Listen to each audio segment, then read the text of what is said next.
I'm Joan Seals with Hancock County Excel by 5. We are so disappointed we can't see you in person here at the libraries for our Rubber Ducky summer reading program. However, we are happy to be with you. We see a lot of familiar faces and some new faces too. We're so happy to see you all. So get ready to have some fun. We're going to read some books, sing some songs, and do some crafts.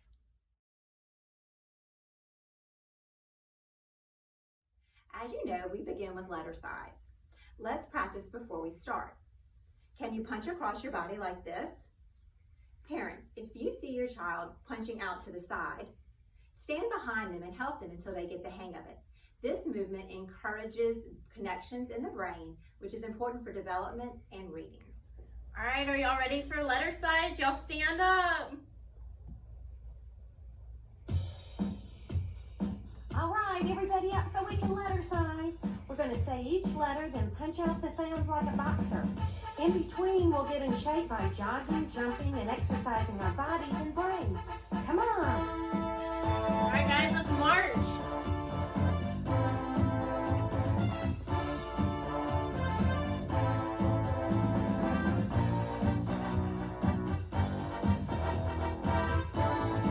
All right, get ready.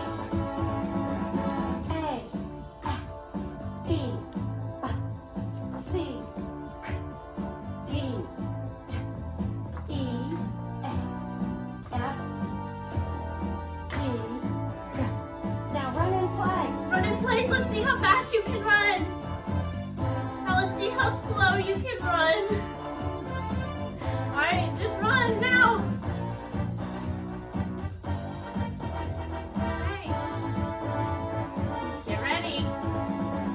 H, I, J, K, L, M, N, let's pretend to jump rope. See if you can jump on one foot. Down the other foot. All right, let's get ready.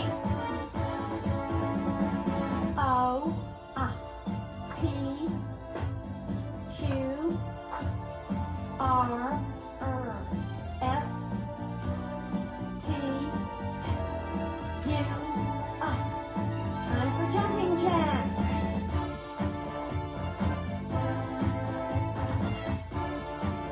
You spin while you do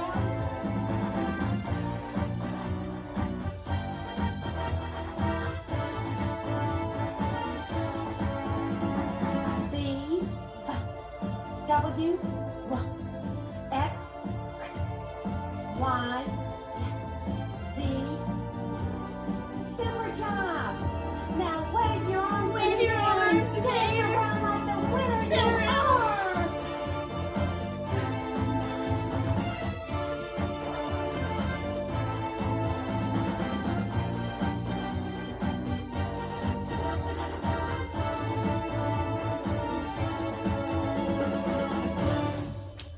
Okay, now that we've finished letter size, we're gonna read Pinkalicious Fairy House. Pinkalicious Fairy House by Victoria Can. It was spring, my favorite season. I love how the sky looks like cotton candy at sunset. Every spring, our garden comes alive with blossoms of every color. I know why our garden is so beautiful. It's because of the fairies. Fairies come to our yard and sprinkle fairy dust to make the plants grow. I have never seen them, but I know that they are real. I can see sparkles outside my window. This spring, I had a plan. I would see the fairies. Pinkalicious, what are you doing? Asked Peter as I collected twigs and leaves. I'm making a house for the fairies to live in. Then they can live in our garden and we will be able to see them, I said. I want to see them too. Let me help, said Peter. He brought out his shell collection. Let's build the house here in the garden, I said. Fairies are sure to come this way. Piece by piece, we built a little house. I wove buttercups around the door. Peter made a pathway with his shells. Soon we had a cozy home for the fairies. I couldn't wait for them to come. Every day I watched the house from my swing. I made a pond, a boat, and even a little slide for the fairies to find, but the fairies did not come. When Peter saw how sad I looked, he said, "Cheer up, the pink flower buds are blooming." But I wanted to see the fairies. Suddenly, I had an idea. "Maybe the fairies only came out at night," I said. "Maybe they only sprinkle fairy dust by moonlight." I told Mommy and Daddy what I wanted to do. They let Peter and me camp out and keep watch for the fairies. That evening, Peter and I spread out our sleeping bags. I left the fairies a sweet snack of honeysuckle and berries. "Do you think they will come?" asked Peter. "Yes," I said, and I added in a whisper, "I really, really hope so." We told each other stories until Peter fell asleep. As the night got darker, I heard crickets and owls, but not a single fairy. Once, I thought I heard some soft, gentle humming. It was just Peter. He was snoring. I did everything I could to stay awake. I looked up at the moon. I counted the stars. I didn't want to miss the fairies. But as I counted the stars, my eyelids got heavy. I couldn't help it. I drifted off to sleep. The next thing I knew, I heard a bird singing. I opened my eyes. It was dawn. I heard hushed voices in the garden. Mommy and Daddy were looking at something together. "How beautiful," they said. As I stretched, a sweet smell filled the air. All around me, colorful flowers were in full bloom. I looked at the fairy house. The honeysuckle and berries were gone. "The fairies came," I cried. "They came? But I missed the whole thing." Peter started to sniffle. "Don't cry. Look," I said. Up in the air, I could see glimmers of light shooting across the early morning sky. "Fairies!" I gasped. The light shimmered brighter and brighter until it sparkled into sunshine. "I knew you were real," I said. My family and I watched the sun come up. "Thank you, fairies," I whispered. Wherever they were, I knew they could hear me. Now we're going to read Stella, Fairy of the Forest. The author is Marie-Louise Gay. What does an author do? That's right, the author writes the story. "Stella," called Sam. "Stella, where are you?" "Here," whispered Stella. "Where?" said Sam. "I can't see you." "That's because I'm practicing to be invisible," said Stella. "Now I see you," said Sam. "How did you do that?" "I thought of invisible things," answered Stella. "Like wind or music or fairies?" asked Sam. "Fairies aren't invisible," said Stella. "I've seen hundreds of them." "Really?" said Sam. "Where did you see them?" "In the forest," said Stella. "Over there. Let's go, Sam." "I don't know," said Sam. "Are there any bears in the forest?" "Bears sleep during the day," said Stella. "Come on, Sam." "What do fairies look like?" asked Sam. "They're tiny and beautiful," said Stella, "and they fly very fast." "I see one," said Sam. "Look."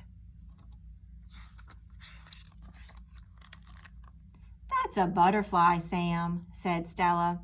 "Do butterflies eat butter?" asked Sam. "Yellow butterflies do," said Stella. "Then I guess blue butterflies eat pieces of sky," said Sam. "How do you know that?" asked Stella. "I know a lot of things," said Sam. "Look," said Sam. "Some clouds just landed in that field." "Those aren't clouds, Sam. They're sheep." Aren't sheep dangerous? Asked Sam. About as dangerous as woolly blankets, said Stella. Let's go say hello to them. You go, said Sam. I'll just wave. Who planted all those flowers? Asked Sam. The birds and the bees, said Stella. Bees? Cried Sam. Won't they sting us? Not if you move very slowly, said Stella. Stella, said Sam, you have a bee in your hair. Run, Sam, run, cried Stella. We have to cross the stream, said Stella. I don't want to get my feet wet, said Sam. I'll carry you. Hop on. Isn't it too slippery? Asked Sam. Won't we fall in? No, we won't, said Stella. I'll walk on these rocks. Stella, said Sam, one of the rocks is moving. No, it isn't, Sam. Oh, said Sam. Was that a turtle, Stella? Asked Sam. Yes, Sam, sighed Stella. Isn't the forest beautiful? Said Stella. Look at these big old trees. Are they older than Grandma? Asked Sam. Almost, said Stella. They must be at least 100 years old. Is that why their skin is so wrinkled? Asked Sam. That's not skin, said Stella. That's bark. Grandma's bark is much softer, said Sam, especially on her cheeks. Climb up here, Sam, said Stella. You can see the whole world. Can rabbits climb trees? Asked Sam. No, but you can, said Stella. Come on, Sam. It's lovely up here. It's lovely down here, too, said Sam, with the rabbits. Look, Sam, said Stella. Isn't this a pretty snake? It's pretty long, said Sam. Don't snakes swallow people? It's too small, said Stella. Maybe it only swallows small people, said Sam. What's that? A porcupine, said Stella. Don't touch. It's very prickly. Why would anyone want to touch a porcupine, said Sam, or a snake?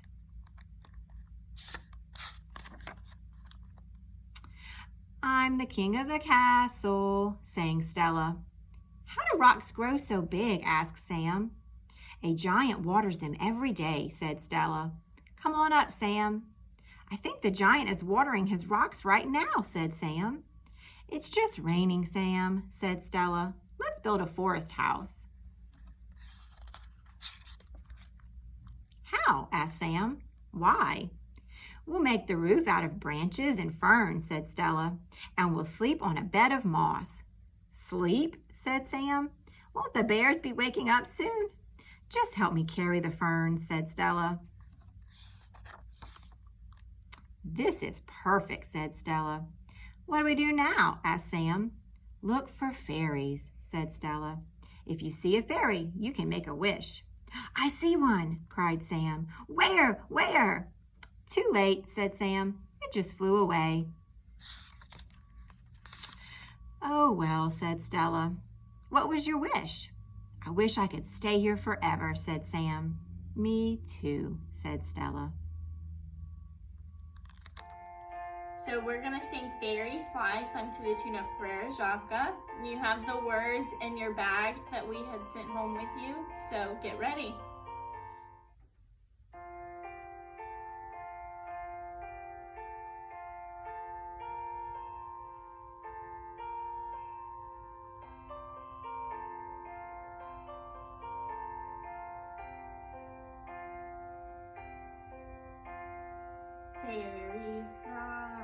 Fairies fly, all around, all around. Fairies fly up high, fairies fly down low, all around, all around. Fairies fly, all around, all around. Fairies fly up high, fairies fly down low, all around, all around. Now we're going to read The Shoemaker and His Elves, a retelling of the Grimm's fairy tale. The Shoemaker and His Elves, a retelling of Grimm's fairy tale by Eric Blair, illustrated by Bill Dixon. Once upon a time, there was a kind shoemaker. He was so poor he could only buy enough leather to make one pair of shoes at a time. One evening, he carefully cut the leather for the shoes he wanted to make the next day. Then he and his wife lay down to sleep. The next morning, the shoemaker returned to work. He was amazed to find the shoes already made. No stitch was out of place. Soon, a customer bought the shoes. Because the shoes were so perfect, the customer gladly paid twice the usual price. With the money, the shoemaker was able to buy enough leather for 2 pairs of shoes. Again, he cut the leather for the shoes he planned to make the next day. In the morning, the shoemaker found the shoes already finished. Customers bought these shoes too. The shoemaker earned enough to buy leather for 4 pairs of shoes. The following morning, the shoemaker found 4 pairs of finished shoes. And so it went. Whatever he cut out in the evening was finished in the morning. The shoemaker soon made so much money that he was no longer poor. Before long, he was almost rich. But the shoemaker was curious. One night, he said to his wife, "Let's stay up tonight. Maybe we can see who's helping us." His wife liked the idea. That night, the shoemaker and his wife hid in a corner behind some hanging clothes. Around midnight, 2 naked little men sat down at the shoemaker's table to make shoes. They stitched, sewed, and hammered all through the night. The shoemaker and his wife watched from their hiding place. When the shoes were finished, the little men ran away. The next day, the shoemaker's wife said, "Those 2 little men have made us rich. We should show them how grateful we are." "What do you think we should do?" asked the shoemaker. "They must be freezing, running around with no clothes," his wife said. "I will make them little shirts, coats, pants, and stockings. You can make them little shoes." The shoemaker liked this plan. He and his wife made little shoes and the little clothes to thank the little men. The shoemaker and his wife waited for Christmas Eve. Then they laid the little shoes and the little clothes on the table. Around midnight, the little men showed up again. They saw the little shoes and the little clothes, and they were surprised and happy. They quickly put their presents on and started to sing. "Now we are men so fine to see," the little man sang. "No longer shoemakers we shall be." The little men danced and skipped in their fine new clothes. They joyfully jumped over chairs and benches. At last, they danced out the door and were never seen again. The shoemaker and his wife were rewarded for their good deeds. They succeeded in everything they tried. They lived happily ever after. Today we're making a fairy scene, and you're going to need your green piece of paper and your stickers. And you're going to put all your fairies out on your paper, or some of them, you can make them do whatever you want. Use your imagination. Like in Pinkalicious, the fairies were in the garden, so that's where mine are. So once you get yours done, share what your fairies are doing to your family. So today we're going to make an elf that we're going to use for a song later. So you're going to need some scissors, which your parents are going to have to help you with cutting. An elf, some crayons, a popsicle stick, and your glue stick. So first we're going to color our elf.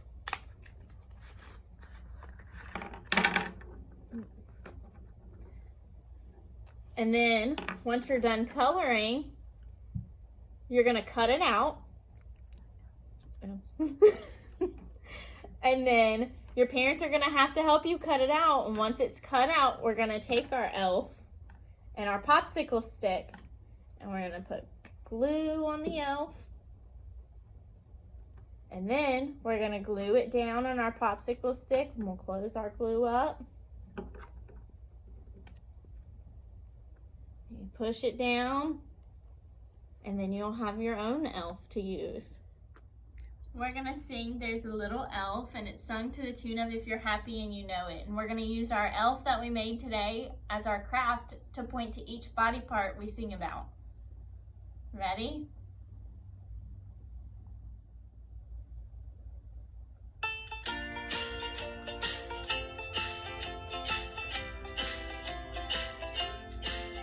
There's a little elfie sitting on my nose. There's a little elfie sitting on my nose. He's sitting on my nose, then off away he goes. There's a little elfie sitting on my nose. There's a little elfie sitting on my knee. There's a little elfie sitting on my knee. He's sitting on my knee, then quickly he will flee. There's a little elfie sitting on my knee. There's a little elfie sitting on my head.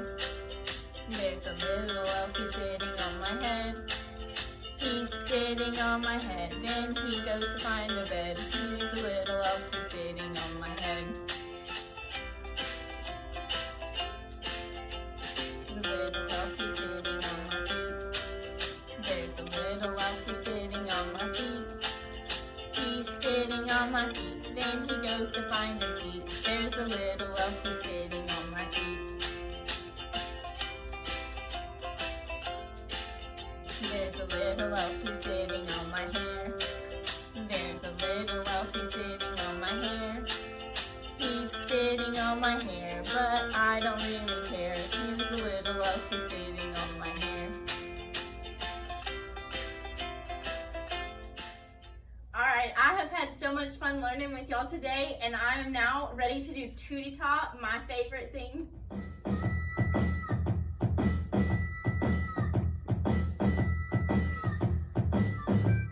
A tootie ta, a tootie ta, a tootie ta ta. A tootie ta, a tootie ta, a tootie ta ta. Thumbs up. Thumbs up. A tootie ta, a tootie ta, a tootie ta ta. A tootie ta, a tootie ta, a tootie ta ta. Thumbs up. Thumbs up. Elbows back. Elbows back. A tootie ta, a tootie ta, a tootie ta ta. A tootie ta, a tootie ta, a tootie ta ta. Thumbs up. Thumbs up. Elbows back. Elbows back. Feet apart. Feet apart. A tootie ta, a tootie ta, a tootie ta ta. A tootie ta, a tootie ta, a tootie ta ta. Thumbs up. Thumbs up. Elbows back. Elbows back. Feet apart. Feet apart. Knees together. Knees together. A tootie ta, a tootie ta, a tootie ta ta. A tootie ta, a tootie ta, a tootie ta ta. Thumbs up. Thumbs up. Elbows back. Elbows back. Feet apart. Feet apart. Knees together. Knees together. Bottoms up. Bottoms up. A tootie ta, a tootie ta, a tootie ta ta. A tootie ta, a tootie ta, a tootie ta ta. Thumbs up. Thumbs up. Elbows back. Elbows back. Feet apart. Feet apart. Knees together. Knees together. Bottoms up. Bottoms up. Tongue out. Thumb out. A tootie ta, a tootie ta, a tootie ta ta. A tootie ta, a tootie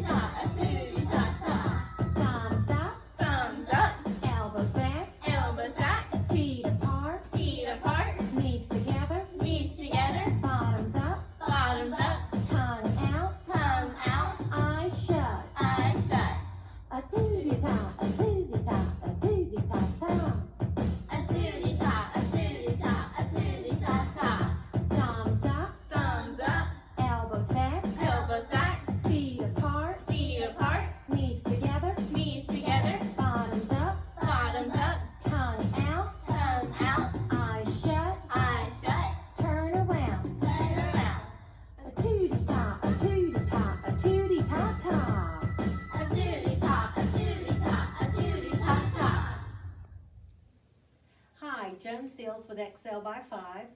I just wanted to remind all of you that we have all different kind of resources for your pre-K children. We partner with the library and provide these take-home activities for your children. So the book provides so many books, and with that we have these hands-on activities. So this one you see is scooping crabs, and it works on fine motor skills. But as you can see, there's a wide variety of activities here in all the bags you see, and they are available for checkout.